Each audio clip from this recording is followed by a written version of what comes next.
नमस्ते। स्वागत है आपका इस चैनल पर। मैं हूं शिव मिश्रा। आज राहुल गांधी को सर्वोच्च न्यायालय से बहुत बड़ी राहत मिली और ये राहत ही मोदी के लिए, भाजपा के लिए और शायद पूरे देश के लिए आफत होगी। लेकिन ये राहत जो उन्हें सर्वोच्च न्यायालय से मिली है, मेरी नजर में बहुत अनएक्सपेक्टेड नहीं थी। और मैंने राहुल गांधी को जो सुप्रीम कोर्ट द्वारा ये राहत मिलने वाली है, इसकी जो भविष्यवाणी आप कह सकते हैं या प्रोडिक्शन या एनालिसिस, जो भी कहें, काफी पहले कर दी थी। और इसका मैंने एक वीडियो भी बनाया था, लेकिन मुझे लगा कि ये बहुत छोटी सी खबर है। लेकिन कल जब राहुल गांधी ने अपना एफिडेविट फाइल किया और उसमें उन्होंने फिर रिट्रीट किया कि मैं माफी नहीं मांगूंगा, और उसका लबोलबाब यही था, जिसे उन्होंने कहा नहीं कि वो सावरकर नहीं है, माफी नहीं मांगते हैं। ये अलग बात है कि उन्होंने सर्वोच्च न्यायालय में लिखित रूप से माफी मांगी और कई और मौकों पर उन्हें माफी मांगनी पड़ेगी। कोई भी व्यक्ति भारत में रहने वाला संविधान और कानून से ऊपर नहीं हो सकता है। लेकिन राहुल गांधी शायद इसकी एक मिसाल कायम करना चाहते थे कि गांधी परिवार संविधान से ऊपर है, कानून से ऊपर है, और वो कुछ भी कह सकते हैं। उस पर कोई उन पर मुकदमा नहीं चलना चाहिए, कोई कानूनी कार्यवाही नहीं होनी चाहिए। और शायद इसी गलतफहमी में उनको ये सजा भी हो गई थी और उनकी संसद की सदस्यता भी चली गई। लेकिन सर्वोच्च न्यायालय से जो राहत मिलने वाली बात है कि ज्यादातर न्यूज एंकर ने, ज्यादातर जो चैनल से निकले हुए यूट्यूबर्स हैं, उसमें भी दो खेमों में लोग बटे रहते हैं। एक जिसे मोदी भक्त कहते हैं, अंधभक्त कहते हैं, और कुछ लोग ऐसे हैं जो बिल्कुल कट्टर मोदी विरोधी हैं। दो खेमों में बटे हुए लोगों ने अलग अलग तरीके से भविष्यवाणी की। जो मोदी विरोधी खेमा है, कट्टर नरेंद्र मोदी विरोधी हैं, उन्होंने शायद आकांक्षा ज्यादा की, शुभकामनाएं ज्यादा थी। उनकी जो एनालिसिस थी उसमें इस तरह की कामना ज्यादा थी कि भाई राहुल गांधी को ये मिलना चाहिए, संसद में उनकी आवाज जानी चाहिए, और वो जननायक हैं, जननेता हैं, वगैरह वगैरह। और जो मोदी के पक्ष के हैं, जिसे आजकल गोदी मीडिया कहा जाता है, उनका थोड़ा सा तर्क था, तर्क थोड़ा सा झुका हुआ था। और उनका तर्क ये था कि हाई कोर्ट ने ये कहा है, और जब हाई कोर्ट ने ऑन रिकॉर्ड ये ला दिया है, तो सुप्रीम कोर्ट क्या करेगा। इस तरह की बातें हो रही थी।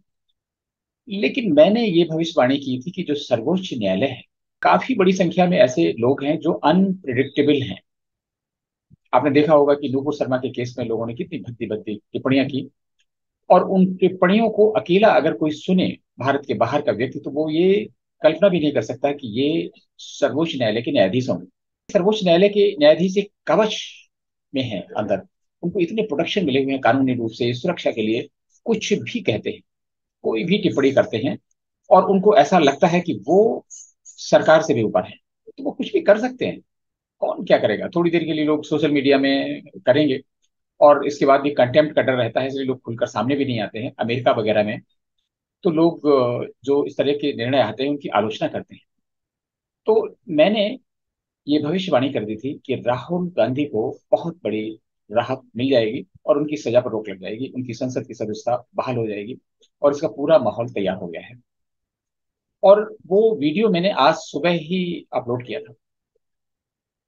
उसमें लिखा था कि उनको राहत मिल जाएगी। फिर भी एक थोड़ी सी गुंजाइश छोड़ी थी कि हम लोगों को सर्वोच्च न्यायालय के निर्णय का इंतजार करना चाहिए।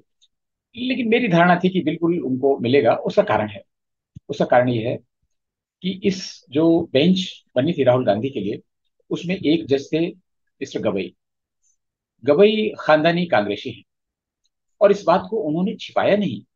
मैं तो ये कहूंगा कि ये न्यायिक शुचिता का उदाहरण उन्होंने स्थापित किया, कि पिछली सुनवाई पर उन्होंने बता दिया कि भाई मेरे परिवार के कांग्रेस से संबंध रहे हैं, मेरे पिताजी कांग्रेसी थे, पदाधिकारी थे, और मेरे भाई अभी भी कांग्रेस में हैं और बड़ी पोजीशन पे हैं।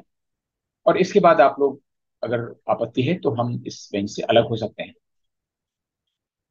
कौन क्या कहेगा। जो राहुल गांधी के वकील थे, अभिषेक मन सिंघवी या कपिल सिब्बल वगैरह, उन्होंने तो कहा नहीं नहीं नहीं, हमें कोई आपत्ति नहीं है। अरे भाई, उनको आपत्ति क्या होगी?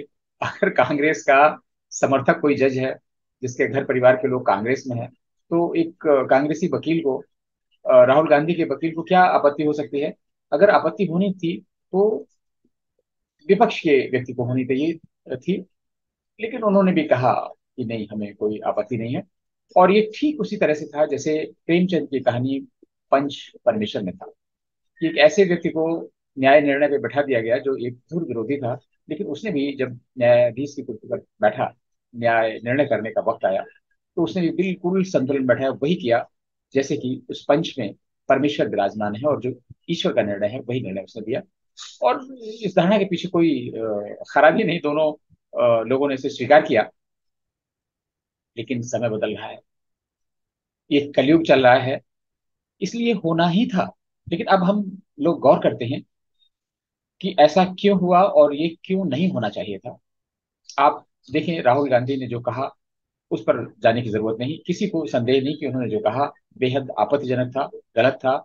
और खास तौर से एक ऐसे व्यक्ति को जो प्रधानमंत्री पद का दावेदार हो, अपने आप को देश का कर्णधार समझता हो, और उसको तो इस तरह की बात बिल्कुल नहीं करनी चाहिए थी। और अगर ऐसी बात कर भी दी थी, और मामला कई बार न्यायालय तक नहीं पहुंचता है, क्योंकि हम लोग इतने यूज टू हो गए ऐसी चीजों के, अगर सारे मामले न्यायालय में पहुंचने लगे तो फिर क्या होगा। लेकिन ये मामला जब न्यायालय में पहुंचा, तो जो सूरत के सिविल जज जूनियर डिवीजन थे, उन्होंने इनको एक मौका भी दिया कि भाई बहुत बड़ा मुद्दा नहीं है, अपनी गलती अगर आप स्वीकार करते हैं तो मामला ही खत्म हो सकता है। लेकिन राहुल गांधी ने अपनी गलती नहीं मानी, और उन्होंने ऐलानिया तौर पर कहा कि मैं माफी नहीं मांगूंगा क्योंकि मैं सावरकर नहीं हूं। आप ये समझिए कि एक तरफ उन्होंने मोदी का उपनाम से जो अपमान किया वो तो किया ही किया, और न्यायालय के रिकॉर्ड में ये रख दिया कि मैं सावरकर नहीं हूं, मैं माफी नहीं मांगूंगा। उन्होंने सावरकर को माफी मांगने वाला घोषित कर दिया। आज की तिथियों में मुझे ये कहने में कोई हिचक नहीं है कि सावरकर की जो देशभक्ति है, उनकी जो राष्ट्रभक्ति है, उसके आगे तथा कथित गांधी, मोहनदास करमचंद गांधी और जवाहरलाल नेहरू उनके पैरों की धूल भी नहीं। लेकिन लोग सोचते हैं भाई, करमचंद गांधी, मोहनदास करमचंद गांधी कांग्रेस के पैगंबर है, और जवाहरलाल नेहरू गांधी परिवार के प्रणेता हैं, मीन्स उनके जो वंश के ऑरिजिनेटर हैं, जहां से वो अपना वंश की शुरुआत मानते हैं, इसलिए उन दोनों के बारे में कुछ नहीं कहेंगे। लेकिन अब आज के इस युग में, सोशल मीडिया के इस युग में, इतनी ओपननेस है, बहुत सारे ऐतिहासिक रिकॉर्ड जो बाहर से हैं वो हम लोगों को मिल रहे हैं, इसलिए हमें सभी को मालूम है कि गांधी कौन थे और नेहरू कौन थे, उनका इस देश के लिए क्या रोल था, क्या उन्होंने किया जो नहीं किया जाना चाहिए था, जिसकी वजह से तमाम समस्याएं आई, क्या अच्छा किया बुरा किया, सब कुछ मालूम है। तो एक दूसरा अपराध राहुल गांधी ने उसी न्यायालय में किया, और ये न्यायालय के रिकॉर्ड में है। इसके अलावा पूरे फैन फेयर के साथ में वहां पर गए हुए थे, और जब ये निर्णय आ गया सूरत के सिविल जज जूनियर डिवीजन का, पूरे देश में कांग्रेसी नेताओं ने उसकी भर्त्सना की, न्यायालय की अवमानना की, न्यायाधीश पर तरह तरह की टिप्पणियां की। और इस बीच में गुजरात में जो न्यायाधीशों की प्रमोशन की एक लिस्ट निकली, सौभाग्य या दुर्भाग्य से उस न्यायाधीश का भी इसमें नाम था। इसको लेकर भी बहुत चीजें कही गई। सर्वोच्च न्यायालय में मुकदमा भी दायर किया गया, किसी एनजीओ ने किया, और इसके बाद में वो लिस्ट कैंसिल कर दी गई। हालांकि जो दोबारा लिस्ट निकली उसमें भी उनका प्रमोशन हो गया, तो ये जस्टिफाइड है कि उनका ये नहीं था कि उन्होंने ऐसा फैसला दिया इसलिए प्रमोशन में किसी ने उनकी सिफारिश की होगी। जब सिविल जज सीनियर डिवीजन के यहाँ राहुल गांधी पहुंचे, तो भी बसों में भर के कांग्रेस के बड़े बड़े नेता पहुंचे, और इतना सख्त प्रदर्शन किया गया कि शायद सूरत में लॉ एंड ऑर्डर की सिचुएशन उत्पन्न हो गई। और जो कोर्ट कचहरी जहाँ पे जज बैठे होते हैं, कोई हाई कोर्ट और सुप्रीम कोर्ट जैसा इंजाम नहीं होता है, बिल्कुल अफरा तफरी का माहौल हो गया। ये किसी तरीके से न्यायपालिका पर दबाव बनाने की कोशिश थी। पूरे शहर को ये इन्फॉर्म कर दिया गया कि आज राहुल गांधी आने वाले हैं, राहुल गांधी के साथ ये होगा, और एक तरीके से मानसिक दबाव बनाने की कोशिश की गई। लेकिन वो भी न्यायाधीश दबाव में नहीं आए, उन्होंने फैसला बरकरार रखा। उन्होंने भी ऑप्शन शायद दिया माफी मांगने वाला, लेकिन जब नहीं हुआ तो उन्होंने सजा सुनाई। ये दोनों जज, इसमें अंतर है पूरी न्याय प्रणाली में। ये दोनों जज जो हैं, सिविल जज जूनियर डिवीजन और सिविल जज सीनियर डिवीजन, ये एक राज्य स्तरीय कॉम्पिटिटिव एग्जाम से आते हैं। जो सेशन जज हैं सीनियर डिवीजन, वो एसजेएस हायर जुडिशरी ये माने जाते हैं। और ये दोनों ही व्यक्ति कंपटीशन के थ्रू अपनी मेहनत से, अपनी लगन से प्रतियोगिता परीक्षा के पास करने के बाद आए हैं। तो ऐसा नहीं हो सकता कि वो कानून के अच्छे जानकार नहीं, उनके पास अनुभव नहीं है। इस फैसले के बाद में उच्च न्यायालय में मामला पहुंचा। उच्च न्यायालय के न्यायाधीश तो इसी कोलिजियम से आते हैं, यानी सर्वोच्च न्यायालय के न्यायाधीश और उच्च न्यायालय के न्यायाधीश तो एक ही कॉलेज के स्टूडेंट हैं, कॉलेजियम से आते हैं। इसलिए उनके ज्ञान, उनकी व्याख्या, उनकी एनालिसिस पर कोई सवालिया निशान नहीं खड़ा करना चाहिए। हाई कोर्ट के जज ही प्रमोट होके पहुंचते हैं सर्वोच्च न्यायालय में। ये मान्य परंपराएं जो हैं। और हाई कोर्ट के जज ने भी बिना दबाव में आए हुए 56 पेज का एक न्याय निर्णय उन्होंने रिकॉर्ड किया। और उसमें जिन चीजों का उल्लेख किया, राहुल गांधी के 10 मुकदमों का वर्णन किया। उसमें लिखा कि जो सावरकर हैं उनके पौत्र ने, ग्रेट ग्रैंडसन ने भी एक मुकदमा कर रखा है। और उसमें जो सावरकर की अवमानना की है उसके विरुद्ध में, और उसमें जब इतने गंभीर आरोप हैं और एक नहीं 10-10 हैं, तो वो हैबिचुअल ऑफेंडर है।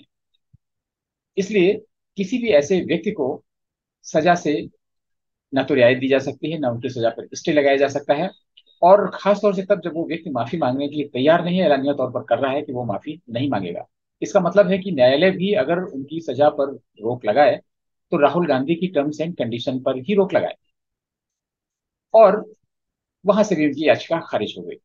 इसके बाद में जो तय समय था हाई कोर्ट ने दिया था, उसके अंदर सुप्रीम कोर्ट में याचिका गई। और यहाँ सुप्रीम कोर्ट में जो सीजीआई है अपने चंद्रचूड़, उनकी कार्यशैली हर एक की अलग अलग रहती है। इनकी कार्यशैली भी बिल्कुल अलग है। मैं उन पर कोई व्यक्तिगत टिप्पणी नहीं कर रहा हूँ। लेकिन कांग्रेस के एक बड़े नेता हैं अभिषेक मनु सिंघवी। वो बातों बातों में वैसे भी कहते रहते हैं कि वो जो सीजीआई है चंद्रचूड़, वो उनके लंगोटिया यार हैं और उनके कंधे पर हाथ रख कर बात करते हैं। लेकिन आज का जो निर्णय हुआ वो सभी की, जितने भी एनालिस्ट थे उनकी संभावनाओं के ठीक विपरीत था। और मैंने भी जब ये कहा तो कहीं ना कहीं हमको भी लग रहा था कि सर्वोच्च न्यायालय ऐसा नहीं करेगा, क्योंकि इतने रिकॉर्ड हैं। जो सिविल जज का निर्णय है वो 100 पेज में है, और हाई कोर्ट का निर्णय 56 पेज में है। इतने बड़े बड़े निर्णय, उसमें कहानियां नहीं लिखी होंगी, कुछ ना कुछ सच रिकॉर्ड किए गए होंगे, कुछ ना कुछ ओपिनियन दी गई होगी। ये सब लीगल पर्सनालिटीज हैं, इनको दशकों का अनुभव है। और सर्वोच्च न्यायालय ने एक सुनवाई में नोटिस जारी जारी किए।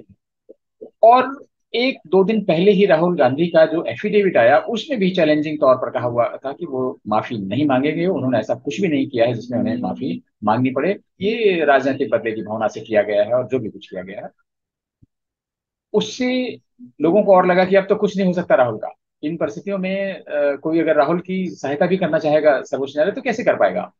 लेकिन हमें लग रहा था कि आजकल न्यायाधीश भी ये नहीं सोचते कौन क्या कहेगा, इसलिए राहुल गांधी के पक्ष में निर्णय आ गया। एक और बात है जो राहुल गांधी से जुड़ी हुई है।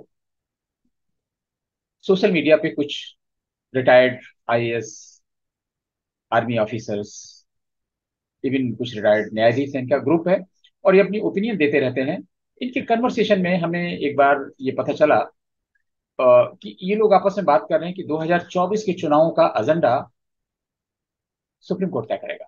और हमने इस पर भी एक वीडियो बनाया था, उसमें लिखा है कि क्या सुप्रीम कोर्ट 2024 के चुनावों का एजेंडा तय करेगा। और उसमें एजेंडा तय करने में 4-5 केस दिए थे। उसमें राहुल गांधी का एक केस था, एक दिल्ली ऑर्डिनेंस बिल का केस था, धारा 370 का बिल था। ऐसे कई 4-5 बिल का दिया था।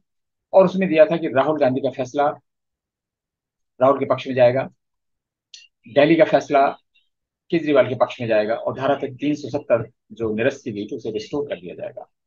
और अगर ये तीनों काम हो गए तो मोदी को फिर छिपाने की जगह भारत में नहीं मिलेगी, और उनको इन एनी केस 2024 में गद्दी को उतरना ही होगा। बहुत बुरी हार होगी। आप सोचिए कि लोग कहां से कहां तक का कयास लगाते हैं। और ये लोग तो 2 महीने से ये सब बातें कह रहे थे कि सर्वोच्च न्यायालय से उनको राहत मिलेगी। और आज ऐसा हुआ। ये संयोग हो सकता है, ये संयोग हो सकता है। लेकिन सर्वोच्च न्यायालय के न्यायाधीश, कवच मिला हुआ है उनको, सुरक्षा कवच, बहुत सारी सुविधाएं, उनकी किसी से कोई परवाह नहीं है क्या होता है क्या नहीं होता है। इसलिए ये फैसला आ गया है। 1-2 दिन तक लोग सर्वोच्च न्यायालय की अ, आलोचना करेंगे, इस न्याय निर्णय की आलोचना करेंगे, और इसके बाद सब कुछ ठीक हो जाएगा। उधर कांग्रेस में खुशी का, जश्न का माहौल है। लोग जुलूस की शक्ल में बधाइयां दे रहे हैं, मिठाई बांट रहे हैं। ऐसा लग रहा है कि जैसे राहुल गांधी ने अमेठी का चुनाव जीत लिया है या प्रधानमंत्री बन गए हैं। एक अपराधी जिसका अपराध सिद्ध हो गया है, तीन तीन जगह से अपराध सिद्ध हो गया है, निचली अदालत, सेशन जज और हाई कोर्ट, और उसके बाद सर्वोच्च न्यायालय अगर उस पर स्टे लगा देता है, उसको पॉज कर देता है, तो इसमें कौन सी बड़ी बात हो गई। लेकिन आप देखें, सर्वोच्च न्यायालय ने जो तीन कारण गिनाए उनके सजा खत्म करने के या स्टे करने के, उसमें उन्होंने दो कारण बहुत सामान्य किसी भी जजमेंट में लगाए जा सकते हैं। एक तो ये कि भाई निचली अदालतों ने कागज पत्तर बहुत ठीक ठाक ढंग से नहीं देखे। एक सबसे हास्यास्पद जो कारण है वो ये है कि जो वायनाड की जनता है वो नेतृत्व विहीन हो जाएगी। अरे भाई, अगर ऐसे जनता को नेतृत्व विहीन होने का डर है, कि कानूनी क्यों बना? ये कानून तो सर्वोच्च न्यायालय के कहने से ही बनाया गया, और सर्वोच्च न्यायालय ही उस पर बैकआउट हो रहा है। ये कितनी हास्यास्पद चीज है। जो भी हो, सर्वोच्च न्यायालय के इस निर्णय से सर्वोच्च न्यायालय की विश्वसनीयता और अधिक कम हो जाएगी। मेरे बात कहने का मतलब है कि सर्वोच्च न्यायालय की विश्वसनीयता बहुत नहीं है। भारत के सर्वोच्च न्यायालय का कोई बहुत स्वर्णिम इतिहास भी नहीं है। हम लोग कहते हैं कि कोई भी सरकारें बदले, 10 साल हो गए मोदी सरकार को, लेकिन सिस्टम पुराना काम कर रहा है, और देश का माहौल भी वही काम कर रहा है। बहुत लोग खुश हैं, बहुत लोग खुश हैं, और उनकी खुशी में उनको बहुत बहुत शुभकामनाएं। वो वायनाड की जनता अपने जननेता से नेतृत्व विहीन नहीं हो पाएगी। तो ये निर्णय राहुल गांधी के लिए तो बहुत अच्छा है ही है, लेकिन सर्वोच्च न्यायालय ने एक और ऐसा निर्णय दे दिया है विवादास्पद, जो इतिहास में इसकी व्याख्या की जाएगी। लोग इसमें सर्वोच्च न्यायालय की प्रशंसा तो बिल्कुल भी नहीं करेंगे। और जब कभी कोई सर्वोच्च न्यायालय पर पक्षपात का आरोप लगाएगा, तो ये अनायास नहीं होगा। नमस्ते, फिर किसी ज्वलंत मुद्दे पर बात होगी, तब तक के लिए आगे।